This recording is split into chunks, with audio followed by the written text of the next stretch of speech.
साथियों, अब जब कि उर्दू के ये सब सबक ख़त्म होने को आए हैं, उम्मीद करती हूँ कि आपने अपनी मेहनत और इन सबक के ज़रिए से उर्दू लिखना पढ़ना सीख लिया होगा। और अब जब धीरे धीरे इंशाअल्लाह रोज़ पढ़ेंगे तो इसमें रवानगी आएगी और आपको पढ़ने में भी लुत्फ़ आएगा। इस ख़याल से कि शायद आप किसी को उर्दू में ख़त लिखें। ख़त तो क्या, अब आजकल ना उर्दू में आप ईमेल लिखें या कोई मजमून उर्दू में लिखें, या यहाँ तक बात पहुँच जाए कि आप कोई किताब लिखें, तो इबारत के जो उसूल हैं उन्हें भी समझ लेना चाहिए, ताकि जो बात आप कहना चाहते हैं, जिस ख्याल का आप इजहार करना चाहते हैं, वो पढ़ने वाला ठीक सही पढ़े। और जब सही पढ़ेगा तो बहुत इम्कानात हैं कि वो सही समझेगा भी सही। तो इसके लिए तहरीर में यानी लिखने में कुछ अलामतें, कुछ निशानात का इस्तेमाल किया जाता है, जिन्हें रुमूज़ो औक़ाफ़ कहते हैं। हिंदी में हम उन्हें चिन्ह कहते हैं और अंग्रेजी में आप उन्हें पंक्चुएशन कहते हैं। ये तकरीबन हर जुबान में होते हैं, लेकिन आजकल अक्सर लोग इससे लापरवाही बरत रहे हैं और औक़ाफ़ लिखते नहीं हैं। वो सही नहीं है, क्योंकि बाज़ वक्त क्या होता है कि जुमला कुछ इस तरह से होता है कि मायने, अगर आप सही जगह पर आपने औक़ाफ़ नहीं लगाए हैं तो मायने बदल जाते हैं। जैसे ये 3 लफ्ज़ लीजिए, बैठो, मत और जाओ। ठीक है, अगर अब मैं मत के बाद सकता कॉमा लगाती हूं तो हम पढ़ेंगे बैठो मत जाओ, और अगर बैठो के बाद आपने कॉमा लगाया है तो फिर पढ़ा जाएगा बैठो मत जाओ। तो पहले में आप हुक्म दे रहे हैं, बल्कि आप निकाल रहे हैं, और दूसरे में आप आजिज़ी कर रहे हैं, आप मिन्नत कर रहे हैं कि बैठो मत जाओ।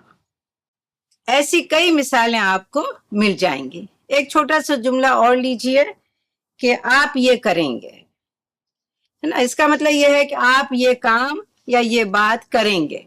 और अगर इस जुमले के आगे मैं सवालिया निशान लगा देती हूँ, है ना, जैसे आप क्वेश्चन मार्क कहते हैं, तो फिर ऐसे पढ़ा जाएगा कि आप ये करेंगे। सो आपने देखा कि चिन्ह, है ना, कहाँ लगाए जाते हैं, कब लगाए जाते हैं, तो उससे मायने में फर्क पड़ जाते हैं। यहाँ ये कहना मुनासिब समझती हूँ कि उर्दू शायरी में रुमूज़ और औक़ाफ़ का इस्तेमाल नहीं किया जा सकता और नहीं करना चाहिए। ये मौका नहीं उसकी तफसील में जाने का। मैं सिर्फ आपको मीर का एक शेर सुनाती हूँ, जिसको मैं कभी एक अंदाज से गुनगुनाती हूँ और कभी मैं किसी और अंदाज से पढ़ती हूँ। तो आप देखेंगे कि पढ़ने के अंदाज से ही मायने में फर्क आ जाता है। समाज फरमाए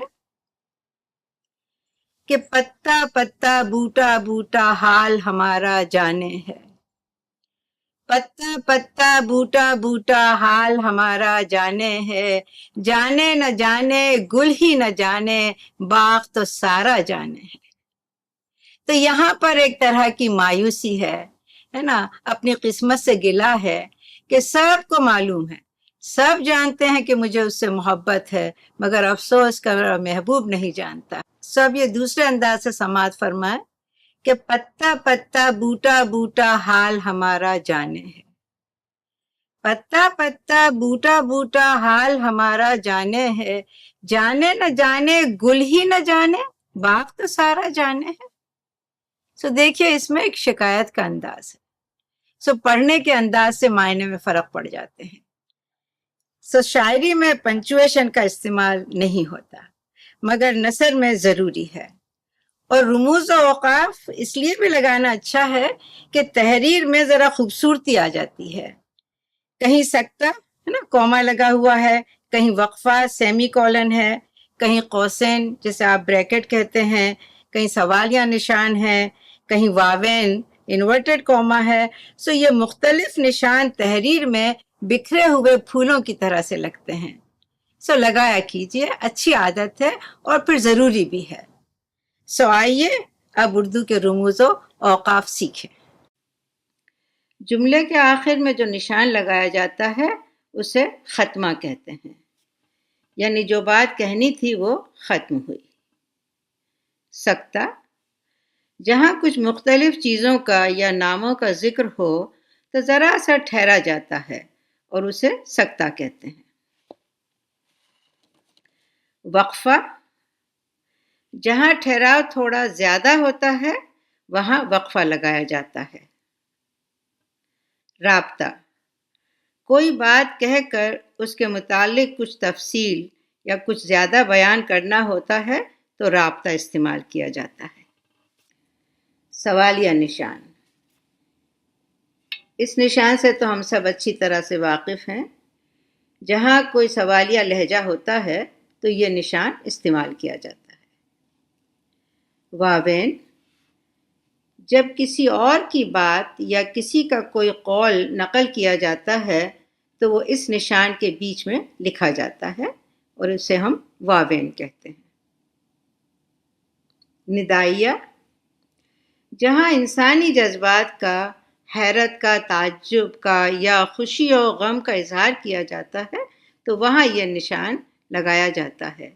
اسے فجائیہ نشان بھی کہتے ہیں۔ قوسین، جہاں کسی بات کی اضافی شکل ہو یا کسی اور زبان کا لفظ ہو تو اسے ان نشانات کے بیچ میں لکھا جاتا ہے اور جسے ہم قوسین کہتے ہیں۔ یہ اچھا لفظ ہے نا؟ جیسے بولتے ہوئے ہم اپنے لہجے میں اتار چڑھاؤ لاتے ہیں ویسے ہی اپنی تحریر میں بھی ٹھہراؤ اور لہجے کا خیال رکھنا چاہیے۔ یہ تھا ہمارا رموز و اوقاف کا پنچویشن کا سبق۔ اوقاف وقف کی جمع ہے یعنی رکنا، اور رموز رمز کی جمع ہے یعنی اشارہ۔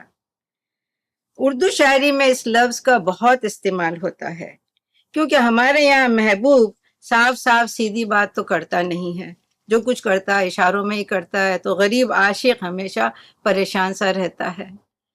اور میر کیا خوب کہہ گئے کہ مہر و وفا و لطف و عنایت ایک سے واقف اس میں نہیں۔